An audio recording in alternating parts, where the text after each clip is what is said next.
Saludamos ya para hablar de todo este tema a Peter Mullineux, Equity Product Specialist at Alliance Bernstein. Hello. Hello. Good afternoon, Peter.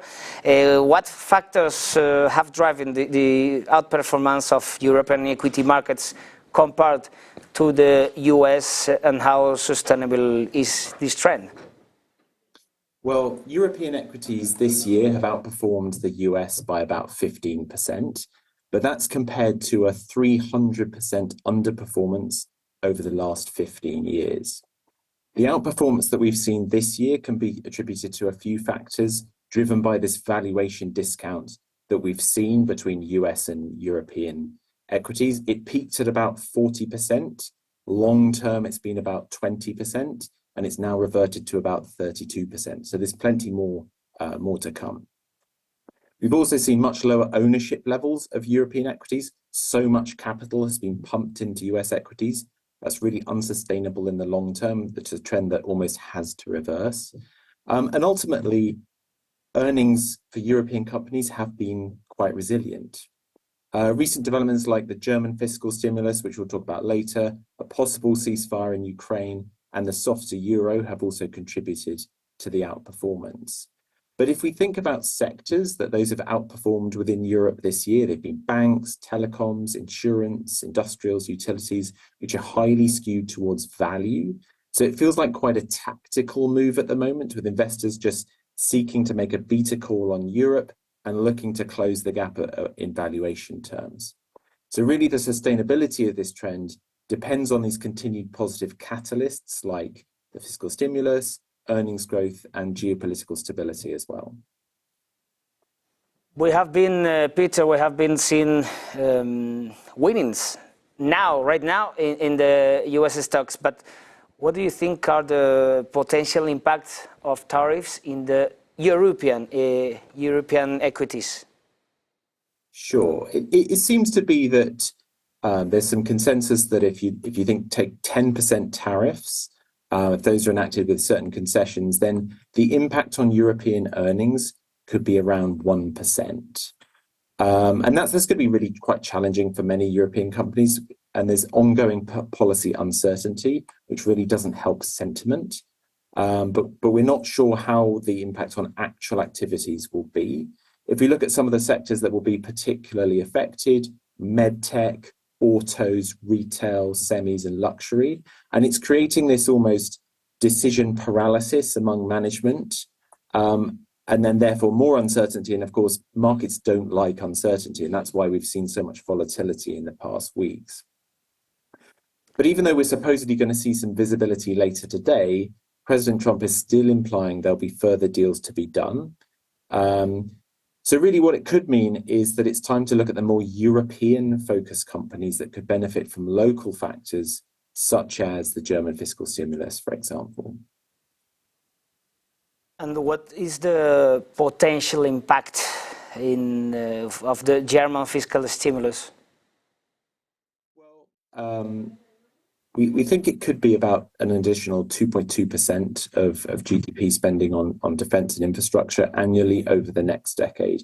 Now, that has the potential to be a real game changer for Europe, particularly if you think about the infrastructure spend, which has a really great multiplier effect on the economy and could benefit a huge number of corporates in the long term. It can boost economic activity. If you just put that 500 billion euros into context, over 12 years, that's Germany's entire annual construction spend. So it's a significant boost to economies. There's also factors going on around the EU to reduce regulation and increase productivity across the EU, and those will be just as important for sustained economic growth. When we think about defense, we think defense budgets are set to increase by about 3.5%. I mean, that could lead to a 2 to 3 times increase in EU defense procurement. And the sector as a whole, thinking of stocks in the defense sector, they've seen a huge re-rating since the start of the Ukraine war, about 60%. It feels like a paradigm shift. But there's huge challenges to the defense industry at the moment. There's a lack of spare production capacity in Europe, and we need a lot of time to develop the technologies to be even comparable to the technology that US defense stocks have. It also seems like many funds and buyers of funds seem to have relaxed their stance on defense stocks. But if you think of a buyer looking for quality and visibility of future earnings, the sector remains highly political. Just as an example, ultimately the NATO summit in June will be crucial for shaping the future of the European defence sector. And really, as a fundamental investor in equities, we don't have any insight into the conclusions from a summit like that. What is the outlook, Peter, for European growth stocks which have lagged the market in 2025? They certainly have. I mentioned earlier that it feels like a tactical beta call. What we hope to see is that investors becoming more discriminating about the types of companies they're looking for in the longer term, and they're looking for higher quality opportunities.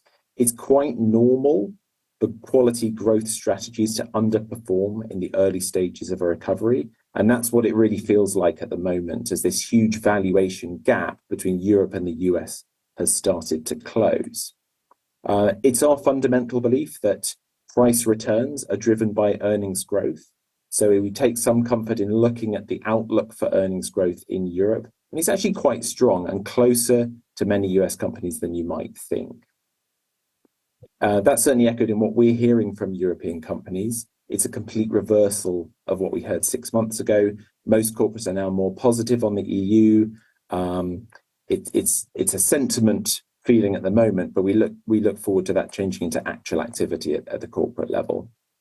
In terms of some sectors, electronics and semiconductor companies have been maybe oversold post the DeepSeek China AI announcements earlier in the year.